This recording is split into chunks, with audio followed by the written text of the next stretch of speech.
Welcome to the Startup Business Festival. This is a dynamic, month-long hybrid event aimed at redefining entrepreneurship, making it not just a pursuit but a lifestyle. Focused on tech entrepreneurship in environmental, creative and cultural, financial and economic, and social sectors, the event strives to foster a vibrant community of entrepreneurs, investors, community leaders, industry captains, thought leaders, and practitioners committed to nurturing a thriving and resilient entrepreneurial ecosystem.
Hey, what's poppin', everybody? Welcome to the Startup Business Festival. I am your host, Karabo, the curator of the Startup Business Festival. I'd like to welcome all of you that are tuning in on different platforms. Now, if you are following us on social media, make sure you guys can find us on Facebook. We are at Startup Business Festival. You can also catch us on Instagram at Startup Business Festival. We're also on X at Startup Biz Fest, and you can also catch us on YouTube at Startup Business Festival. And please don't forget to hashtag SBF 2023 and also hashtag CEHack 2023, which will be our circular economy hackathon happening from the 1st of December all the way to the 30th of December. Now, the Startup Business Festival is a transformative 30 days event taking place from the month of November. And our festival is not just an assembly of entrepreneurs, but it is a celebration, a convergence of innovation and as well as inspiration.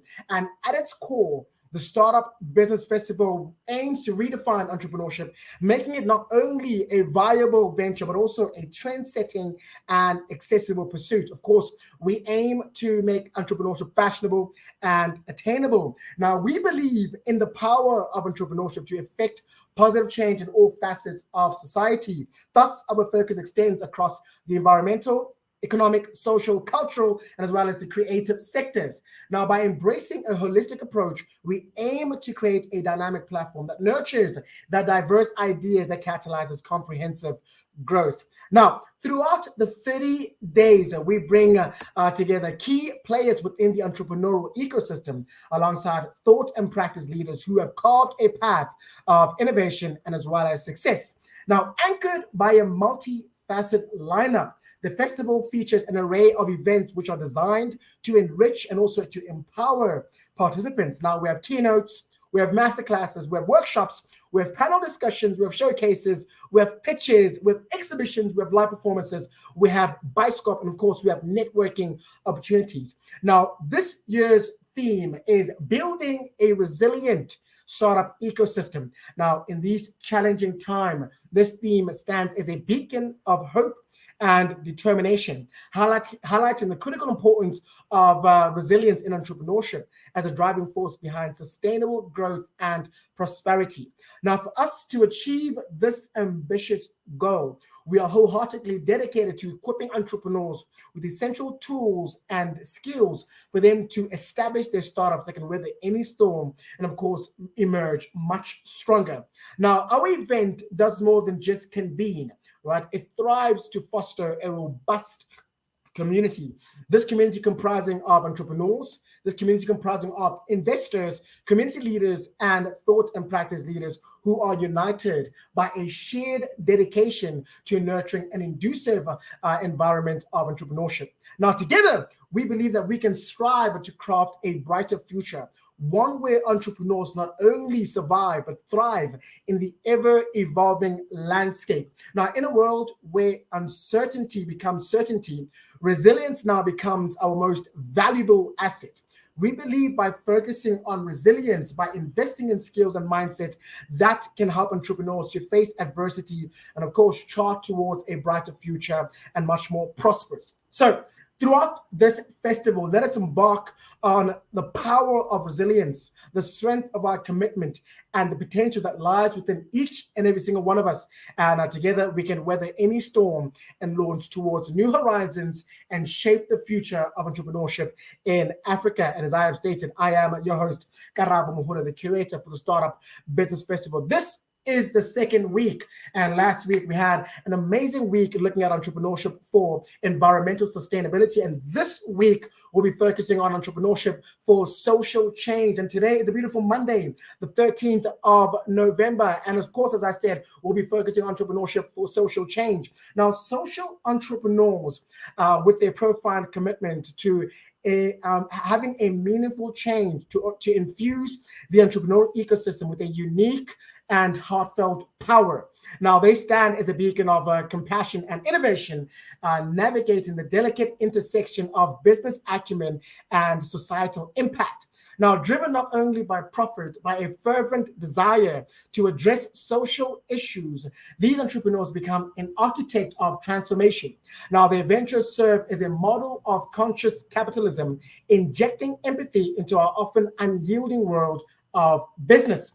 Now, with each endeavor, social entrepreneurs spark a ripple effect, inspiring not only economic advancements, but also fostering a deeper sense of community, equality, and compassion. Now, their power lies not just in the bottom line, but also in the hearts that are touched, in the communities that are uplifted, and in the enduring belief that businesses can force for a profound positive change. And before we get into the program today, let's take a look at the rules of engagement. All right, now, first and foremost, please do respect all the speakers on the platform. Please remain muted unless you are asked to unmute.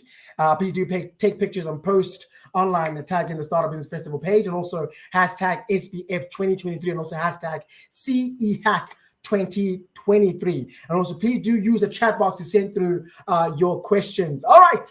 Now, today I'm joined by a remarkable speaker. Now, I'm joined by Charlotte Duplessis, a visionary, a philanthropist, and an entrepreneur, a neuro coach, and a mentor. Now, she's also a professional speaker, and she has built her legacy as a leader of mankind and making a significant impact in the lives of others. Charlotte, how are you? Well, good afternoon. I mean, such a warm welcome, Karaba. I can't be anything but feeling absolutely inspired by you. Your mere introduction does that for me. Thank you. Thank you so much, Charlotte. Thank you. Look, Charlotte, it is an absolute honor and a privilege to have you right here on our platform for the Startup Business Festival. Before we get into it, Charlotte, I want to ask you, what does it mean when you hear about a 30 days business event? Just straight at the top. What does it mean to you when you hear about a Startup Business Festival that goes on for 30 days? Well, I think, first of all, it's a great innovation. I think, there is so much to discuss, Karaba. I mean, you couldn't do it in one day. I've tried to do it in 1.5 days and I can't even do it. So I do think it gives you space, it gives you time to really discuss things and for it to be more in depth and more meaningful. And I think, every discussion that you have, somebody comes with something fresh and new and inspiring and innovative. And I think you've given that platform now for 30 days to do that. And I think as the days go on, I'm sure more and more people are being inspired and coming forward with ideas and say, we'd like to know more about this and we'd like to know more about that. So I think you really are allowing for that thought process over a longer period of time. So I think kudos to you, kudos to Lucky, and the whole team that has put this together. I think it's brilliant, and I really want to support it as best as I can. And I hope I deliver some value today to you. Of course you will. And obviously just having an understanding of diving deeper into the festival, looking at why we're actually doing it for 30 days.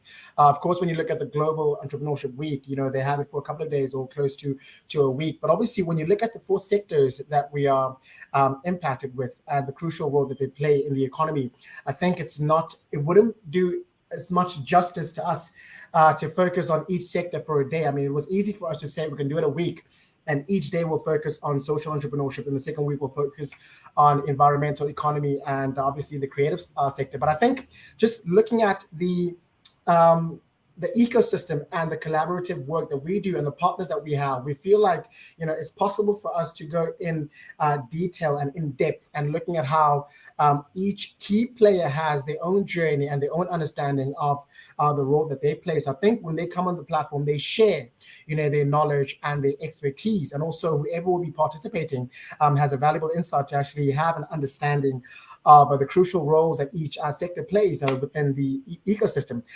Now, Charlotte, obviously having a look at the beautiful work that you do, first and foremost, I see that you have a passion, right, to help people become the best version of themselves. And one thing that I have learned, honestly, Charlotte, is the essence of entrepreneurship. It's not just to commercialize, meaning entrepreneurship should not just be about money, but it should have a cultural consequence, something that represents the possibility of human endeavor for the benefit of all. So the essence of entrepreneurship is to empower. But how would one now begin to empower others if they haven't been empowered themselves? So in your beautiful journey of helping others become the best version of themselves, how have you, being Charlotte, being an amazing woman who has all of these credentials, how have you achieved all of that to empower yourself in this journey before you can actually help others?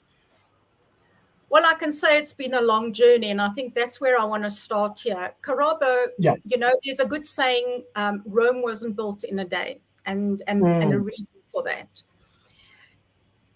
I was born into a family of entrepreneurship. My father ran his own business. And I think by virtue of that, I was taught a lot during my childhood, what it's like to actually run your own business. And but it's not to say that it's for everyone, because I can say out of all our children, maybe only 2 of us became entrepreneurs or followed a path where we were self-employed. But I didn't start like that. That's not where my life started. I didn't start as an entrepreneur and that's where I started and finished. No, not at all. What happens in life is that pretty much decisions that you make, choices that you make during your life, the way, I think your upbringing, your social environment, your belief systems and all of that actually drives you along a path, a destiny, and a path that you don't necessarily in the beginning choose for yourself.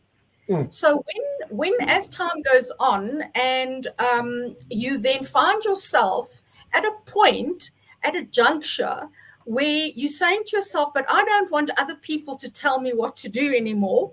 I want to take the steering wheel of my life back. Yeah. And I want to be almost like the captain of my own ship. So when you get to that point and you start feeling, uncomfortable in the space that you are in, if you are now employed or in a certain career or profession, and you start to feel uncomfortable, then that's telling you something.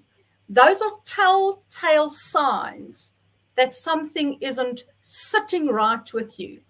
And if you're, within your own,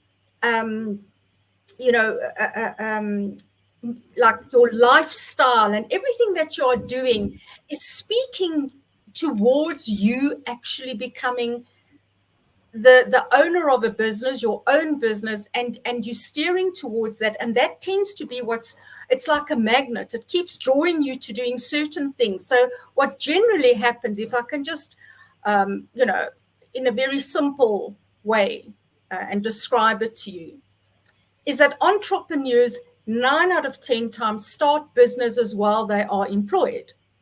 You'll find that, you know, they finish their studies, or they're following their career path, and they've now been employed, and they think that they're going to be there for the rest of their life, and then suddenly life happens and they start to see things differently, and then they start to steer towards and then ideas start to form. You know how these ideas start to form? As this idea started with your festival and what you are doing, it's an idea. Somebody sat quietly one day and this vision came up, and because I'm a visionary, and this vision comes up, and then you see this. I mean, you can see it so clearly. It's almost like you can touch it. It's so clear to you.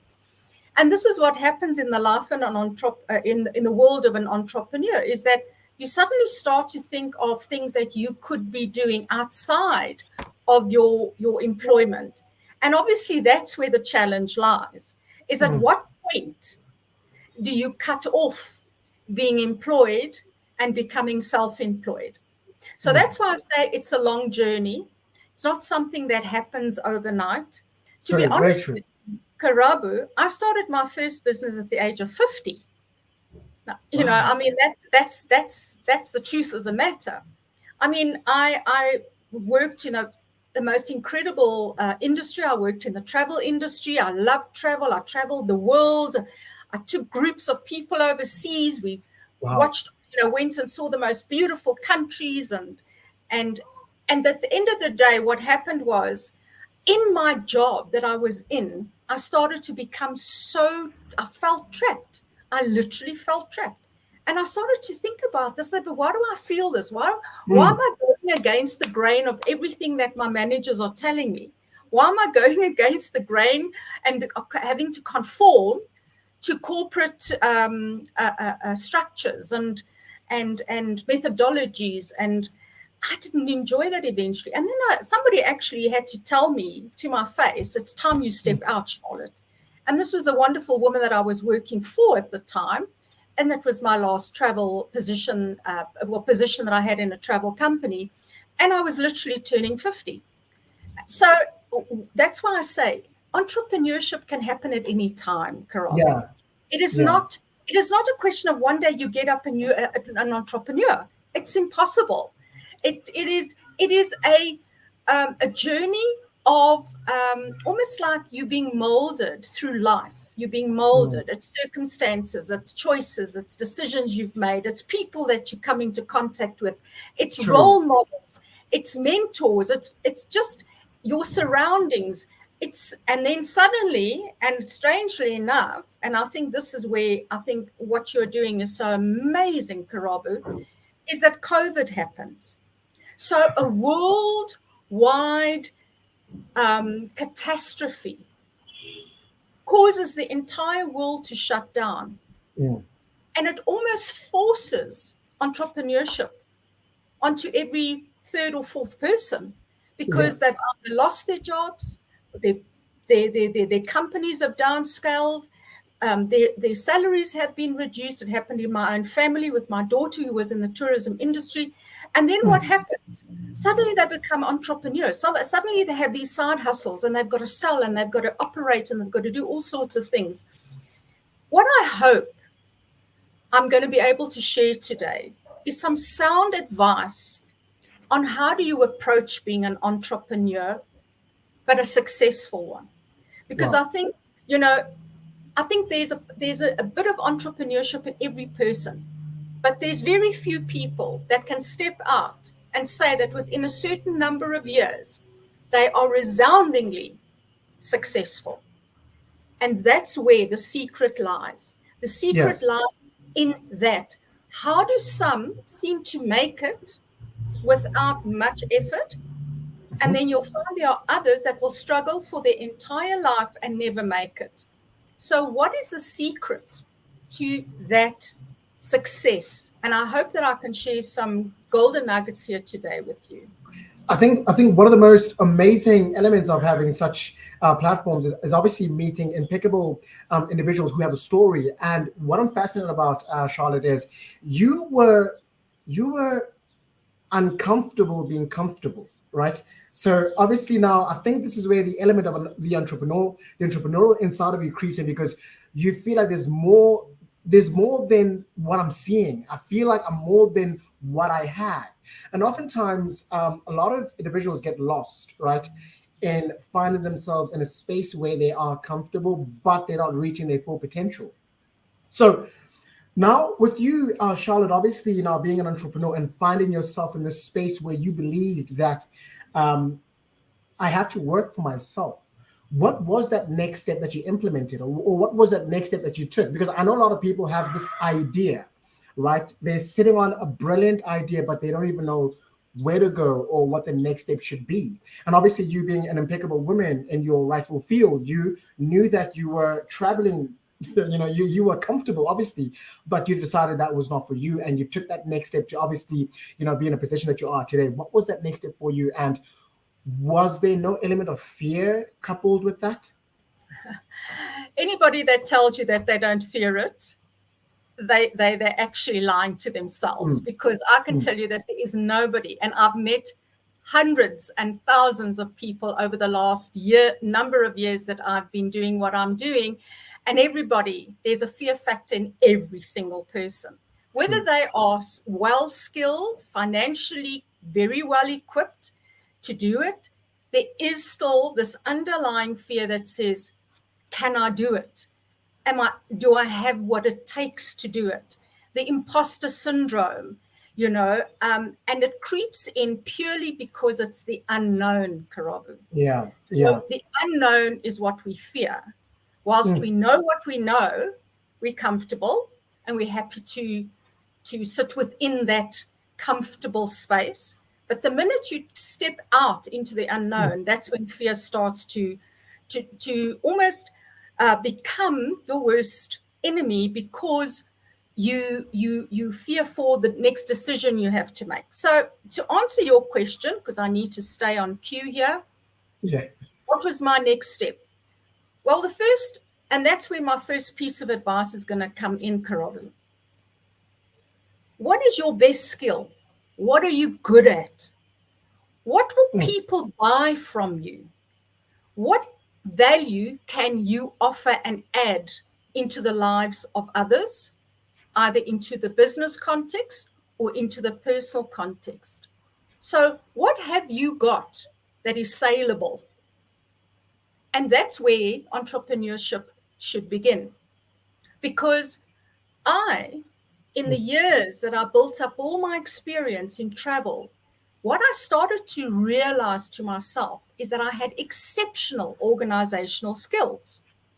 I had exceptional interpersonal skills, and I was a very well-groomed, and I have to say that because people do say that to me, I was very well-groomed, impeccably dressed, walked out. I was always the example of my product, service, or company that I represented.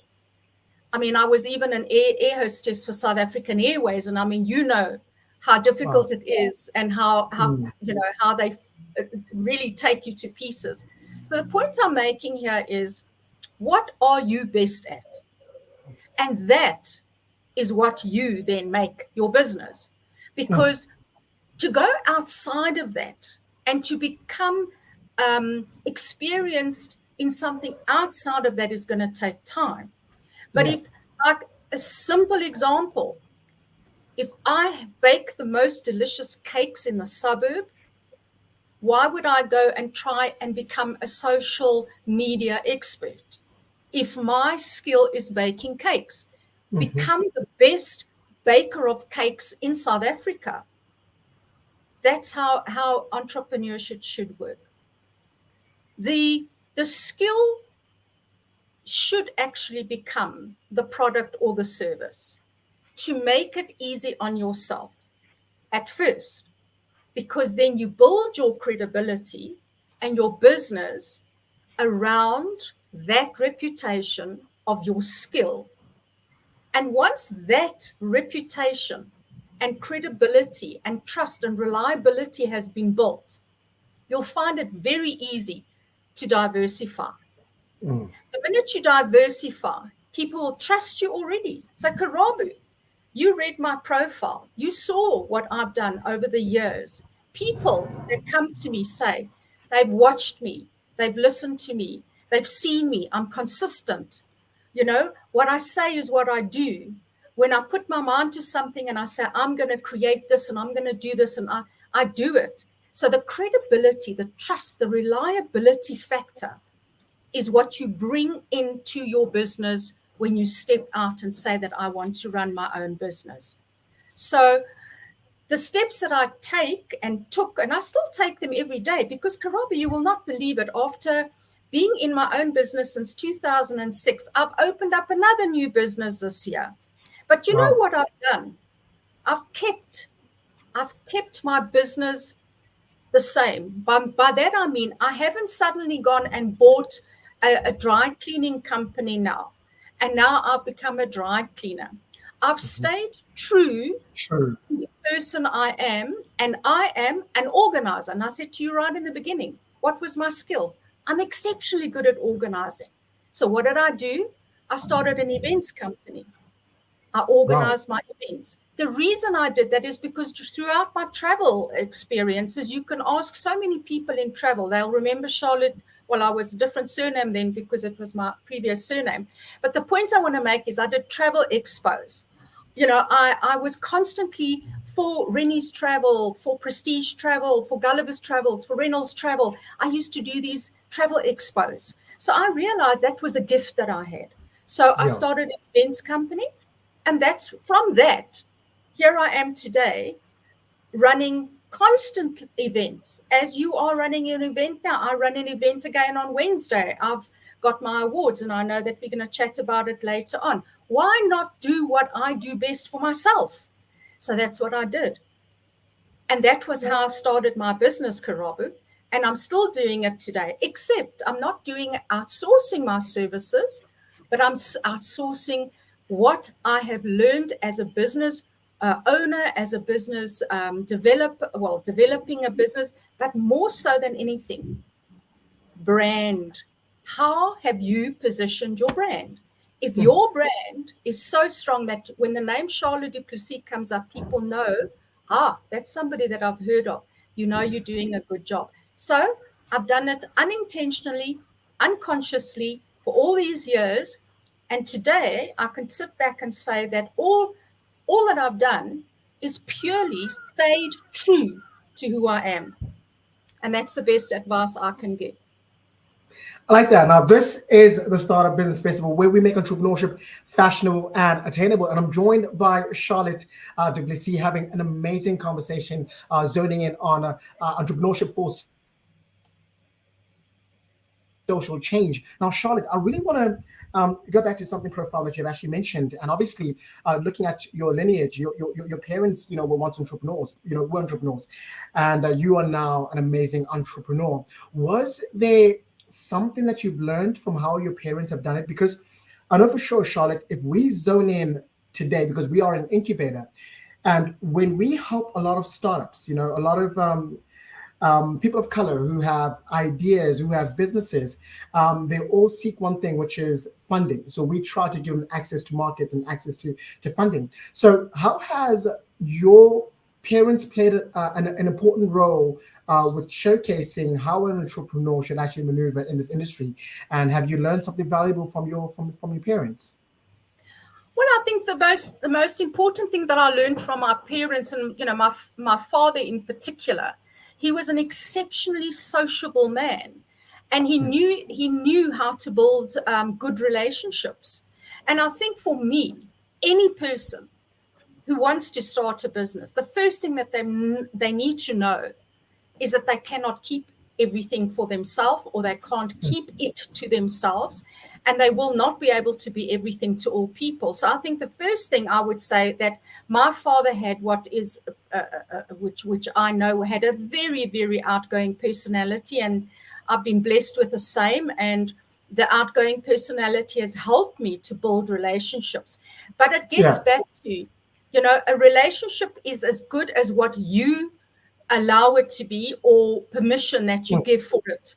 Now, there are relationships that you can allow in and that can work for you. And then there are times when you realize these relationships aren't working for me. So you have to use your own, discretion in that.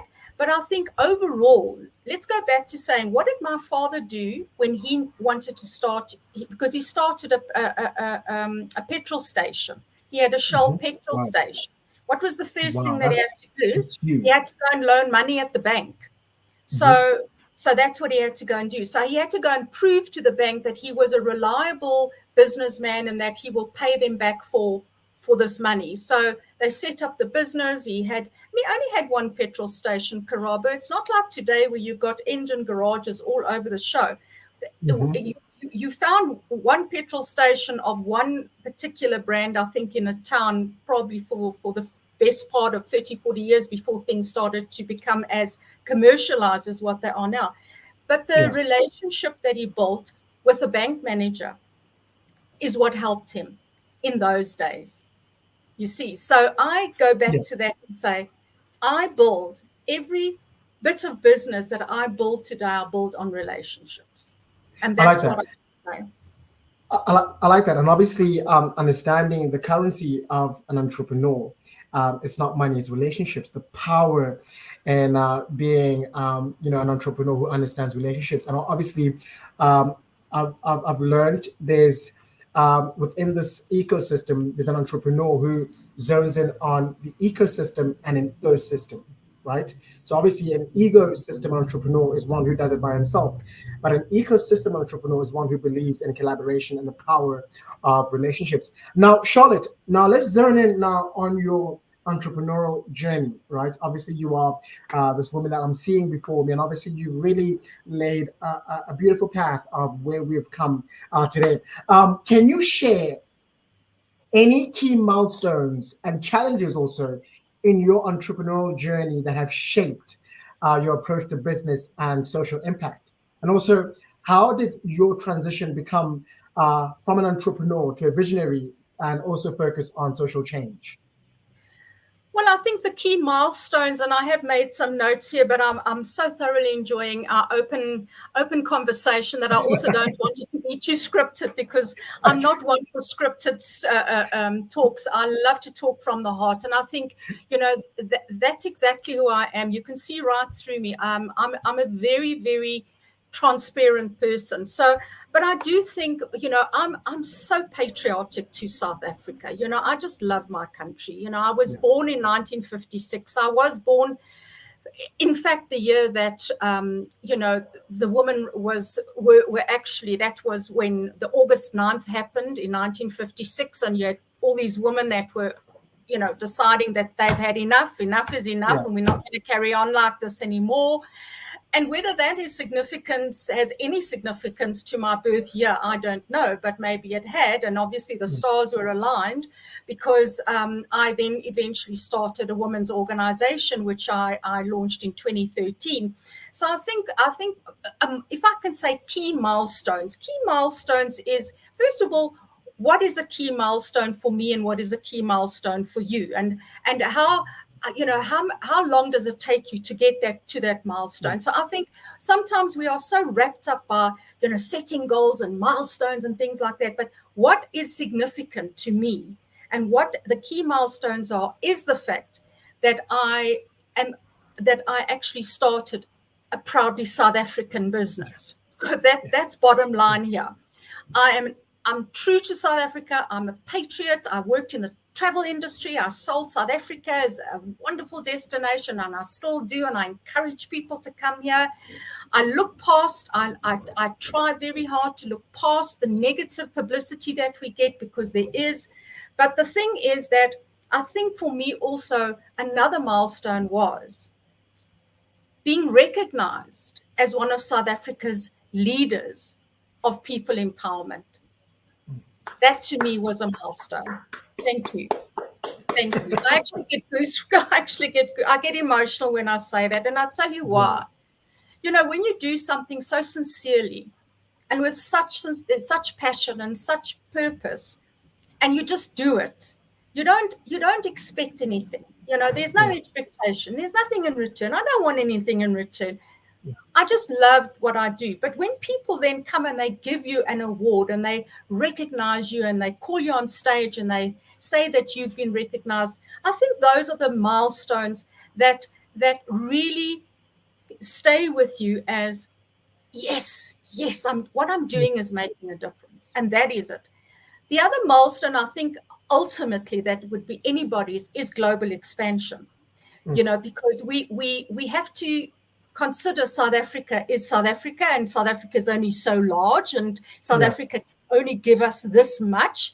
And global expansion is so important. It's not for everyone. Don't get me wrong. I'm not saying that every single person must go out and now become a player in the global economy. It's not always a possibility. But what I'm saying is, for me, getting back to the milestones, I think that was, to me, also like the pinnacle, because that happened in May of 2022. I had my first global awards there. I was standing alongside one of the UAE's members of government. And to stand there and for him to recognize me and hand over an award to me to say for empowerment, you are a leader of empowerment. That to me was, I think, the highlight so far. But I'm expecting more highlights. I know it. Charlotte, obviously, just to really break it down, you said it beautifully that when people look at milestones, they're focusing too much on goals that they're trying to achieve, obviously by starting, a particular business. But for me, just having to look at what you stand for is, helping people become the best version of themselves, and if you never had those awards, and God willing, you have those awards, rightfully so. But if we had to take those awards away, I think I would say on your side is your milestone is seeing people achieve their dreams, and also seeing people become the best version of themselves. Because I think there's a beautiful mantra that says each one teach one, right? And obviously you have walked this journey effortlessly, but there are those who unfortunately need guidance and need assistance, and also just need proper infrastructure to let them unleash whatever is inside of them. And that's the role that you're playing. But now, Charlotte, I wanna now just I just want to go away off script too. And I just want to ask you this question. Do you think people really understand what a social entrepreneur is?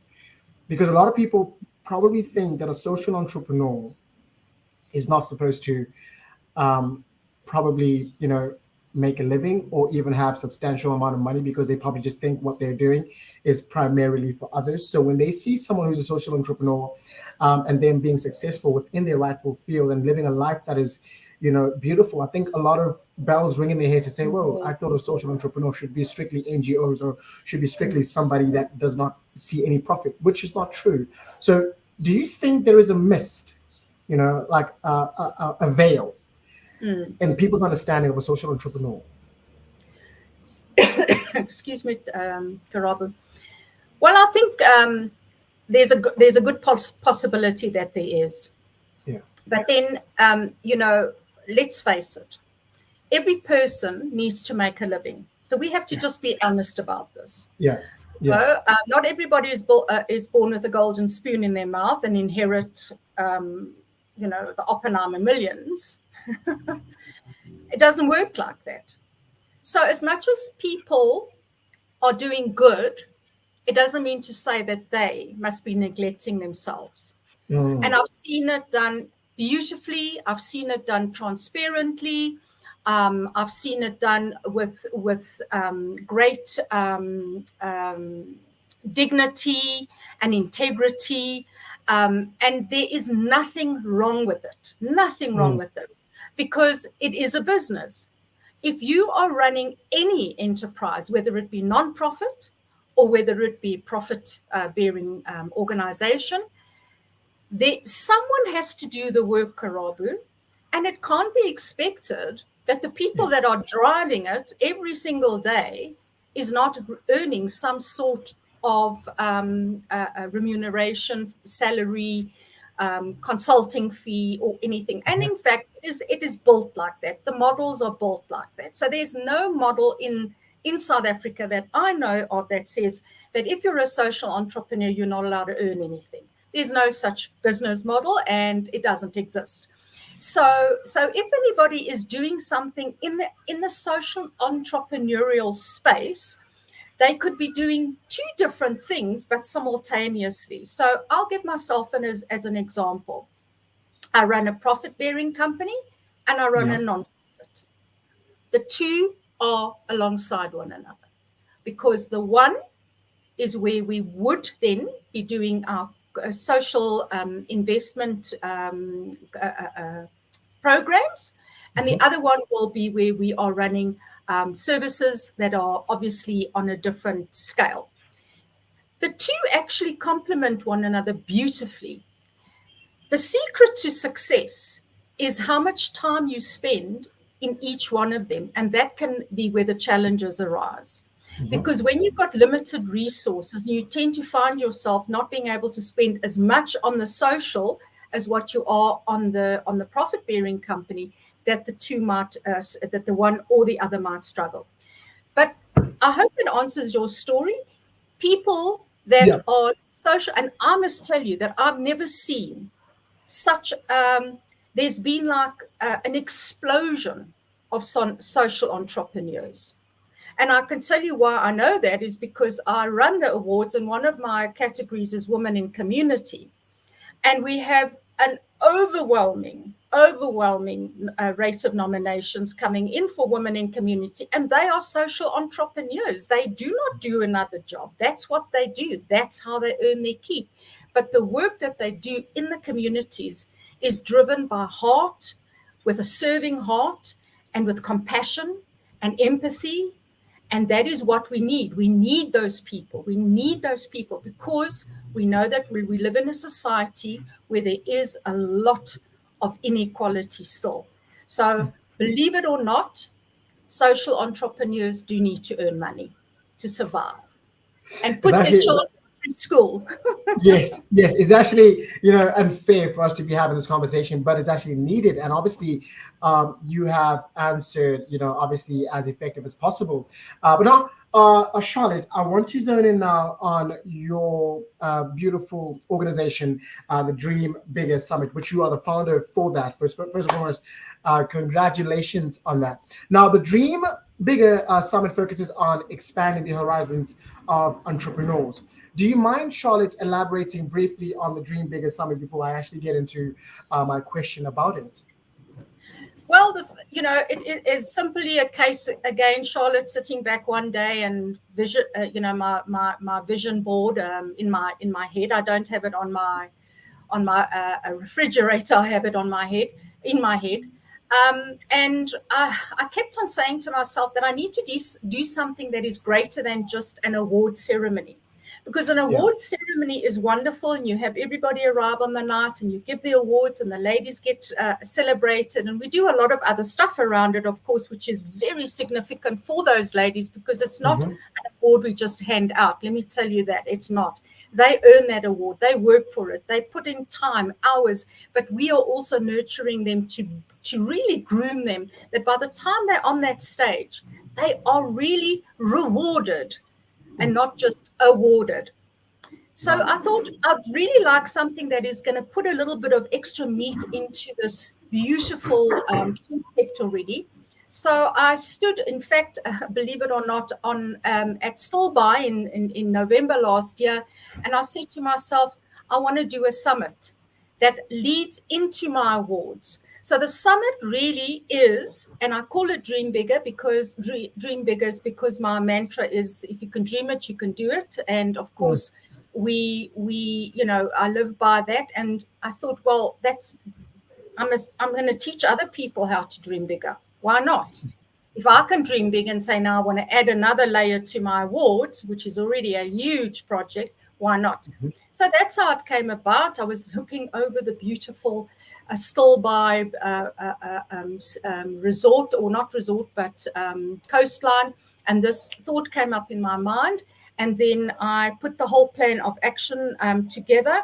And we delivered in March this year. We delivered the first one. And I actually did it in collaboration with amazing people. and it was a resounding success. So the idea of it is purely to say that I want to help people to dream bigger and help them to understand how to attain what it is that they're dreaming, because it's all very well to say dream bigger, but well, how do I get there? Exactly, so we now have a roadmap. We're going to have a roadmap and say, okay, come on board. Your dream is here. You want to take it there. How are we going to get you from A to Z, or A to B, or A to C? And that's that wonderful journey that we have with these entrepreneurs, and that are obviously online with you as well today, is to say that they're all sitting and waiting and saying, okay, but how do I get there? What do I do? Well, that's what we do. So the Dream Bigger Summit is exactly doing that. We focus on things that are relevant, topical, is practical. You know, there's nothing worse than when you give somebody a tool and they can't use it. Then what's the point? So our tools are practical. We engage with companies and organizations, and I've already had a nice discussion with a member of your team, and I said, well, here we go, guys. Maybe this is what we can collaborate on. So the point is that I'm not saying I've got all the answers. That's what I just want to say here to everybody here today that's online with us. I don't have all the answers, but what I do very, very strategically is I surround myself with the best people in the country that can give me the right answers, Karabo, because that's the only way I'm going to get my vision to fruition. And I'm like a little fox terrier. When I've got my teeth in that bone, I'm not going to let that bone go until I've chewed it up, until I'm exhausted by it and I'm nourished by it. And then I know I've delivered something that is meaningful. And Dream Bigger is the epitome, I would say, of a summit that allows people to dream and dream bigger, and come with your dreams, and let's talk about your dreams, and let's visualize your dreams. We're going to do the vision boards. We're going to have workshops around vision boards, and how do you get from this point to that point in order to attain what it is that you want to attain. Yeah. All right, so Charlotte, so you have amazingly spoken about the Dream Bigger Summit, which is obviously, amazing, obviously looking into the role that you're playing in the lives of, the early stage entrepreneurs. So how do you see this beautiful initiative contributing to social change, particularly in challenging traditional strategies? And also, are there any specific outcomes or success stories from the summit that highlights its impact on the entrepreneurial mindsets? Well, I can honestly say that, when you are busy developing and creating and you imagine how this is going to play out, you're never sure of what the outcome's going to be. But what I can say is that when you go back and you reflect over the sessions that we had, and the way that people responded to those sessions, and the feedback that we got, and the speakers who are coming from government, from the corporate, from private sector, it culminates into this incredible experience of knowledge exchange. Oh my goodness, Karabo, the knowledge exchange is exceptional. So, how does it impact? It has huge impact. Well, from the time you walk in, and I'm not saying it's only this particular summit, I'm saying everything like this, like the platform that we are on today here, is every person, when they leave, they must leave with something that they can say, oh, I never thought of that, or I'm going to try that. And so for me, it's knowledge exchange. If you can exchange knowledge and you can share experiences, real live experiences. People are tired of theory, very tired of theory. People want it visually, they want to see, they want to feel, they want to taste, they want to experience. We live in a world, unfortunately, where technology captivates an audience around a screen. And very often we lose that touch and feel, and the senses aren't necessarily within a space of a summit. You suddenly have this life. There's life that is breathing into this room that we're sitting in. There's life being breathed into the topics. There's live experiences. There's methods of engaging with people that is exciting and inspirational and topical, as I've said. And I mean, there are so many stories. I mean, I would have to have another half a day to give you all the stories. But I think in just in a summary of what I can say is that we've got all the evidence. We've got video footage. We can share the video footage. We did it now, obviously, for our summit this year. We're doing it again. We're going to go hybrid this year, which we didn't do. 2024, which we didn't do this year. But the point is that it is hugely meaningful.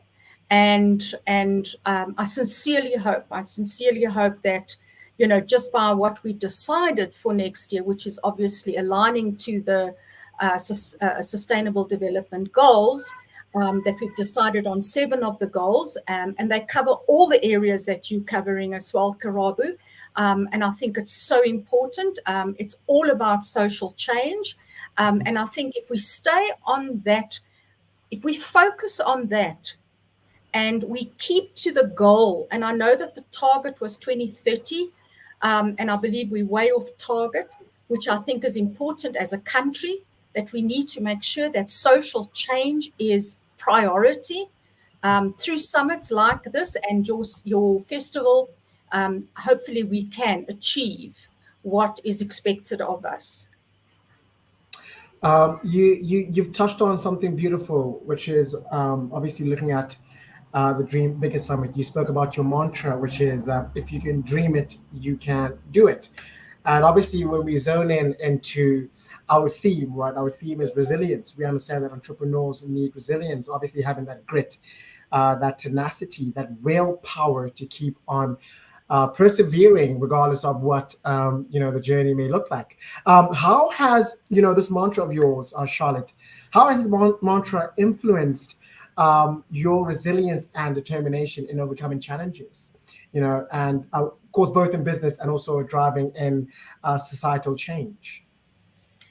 Well, I think first of all, when you live by a mantra, it's a mantra that obviously resonates with you. And obviously, as I said, I very often found myself dreaming, and my parents would say, I'm not concentrating, and I'm not, because I was always thinking about things. And I was told, yes, you're so different to the rest of the children because you have this different mindset and that. But I guess at the end of the day, I've chosen a path for my own destiny, which is to live by a mantra of that, where I'm saying, if I can dream it, I can do it. I may not necessarily achieve it very soon, but I will finally achieve it.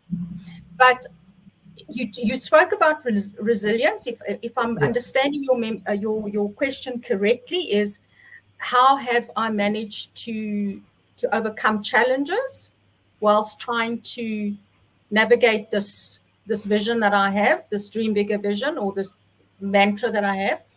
Yeah. And I think resilience, and I see that you spoke earlier on in your introduction, because I made some notes, you spoke about the power of resilience, Karabu. And it's like, there is nothing other than that is going to allow you to succeed. And that is resilience. You must be willing to take the punches, because there will be punches thrown at you from all directions. As an entrepreneur, you will most probably not have expected most of them. They come out of, the dark, or they come out of, just totally unexpected. And you need to roll with those punches. And if you're resilient and you're able to get up and you're going to say, okay, I'll brush myself off. Yes, it could have been a decision you made. It could have been a partnership that you had formed with somebody in business and suddenly this thing's going pear-shaped for you. But you know what? Let's look at the people that have arrived. Let's say arrived. So let's say we look at in the South African context, Karabo, you can name quite a number of people that are people of good and I say examples of people that have arrived. They rolled with the punches. They got knocked down. They got knocked down again and again and again, and yet they're still there and they're still speaking about it. And I think ultimately that is what we need to look at. We need to look at role models and say, how did they do it? What is it that they did that got them there? You know, I mean, I listened to a very interesting podcast, and I'm quite sure you know who I'm speaking of, is Dr. Christa Visa was a guest on a podcast with Nonku Gabodo. She is the founder and leader of Awakened, a movement she started a number of years ago, and she's just written her book. Now, Nonku is a good example of a woman that had to be very, very resilient. I mean, she faced a lot of obstacles. She came from a background where, you know, she was told she would never be able to run her own business, all that type of thing that was drilled into her, but yet she did it. So I believe that resilience is something that comes with the territory, whether you like it or not.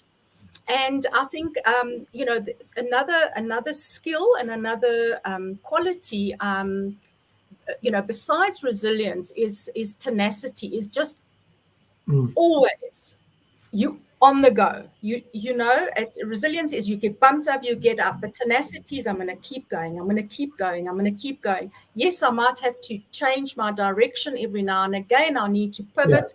A lot of people had to do during COVID. But I guess ultimately, you just need to accept that it's something that you're going to be challenged with ongoing.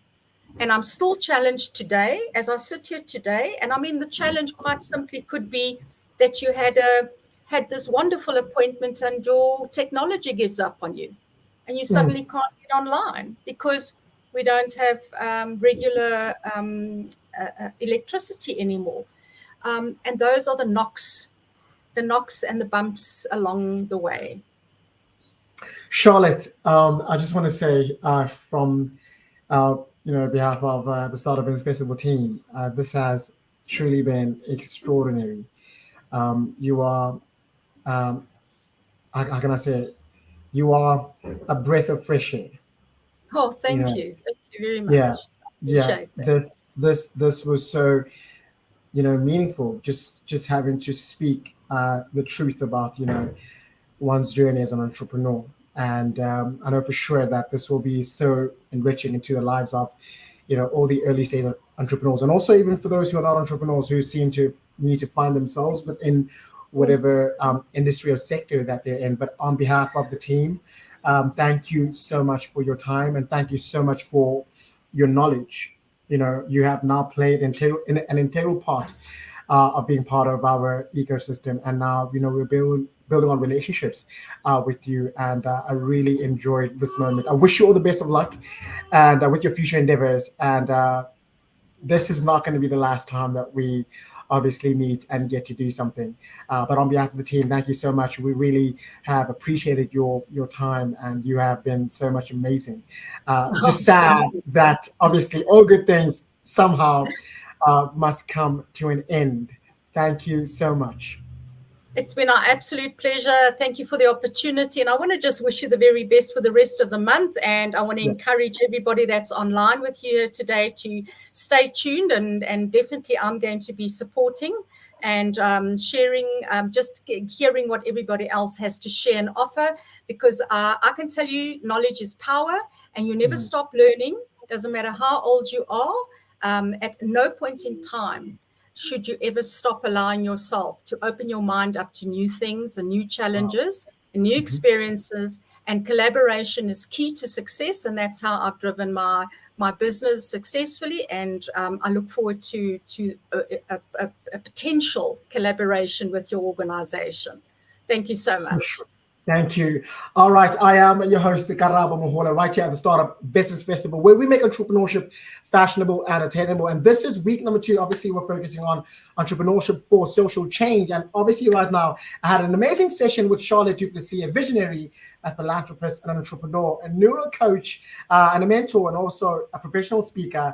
And obviously, she focuses her life on building a legacy of a leading of mankind and making a significant impact in the lives of others. On behalf of the Startup Business Festival team, Samson Nkosi, Tondile Nyati, Tondile Mtembu, Agnes Nyati, Faith Caesar Lukele, and Tsepo Lukube Job, and also the convener for the Startup Business Festival, Mr. Lucky Ditero. We wish you an amazing rest of the day, and we'll see you tomorrow, bright and early, 10 a.m., as we continue with our beautiful session of the Startup Business Festival. Peace. Bye. Bye.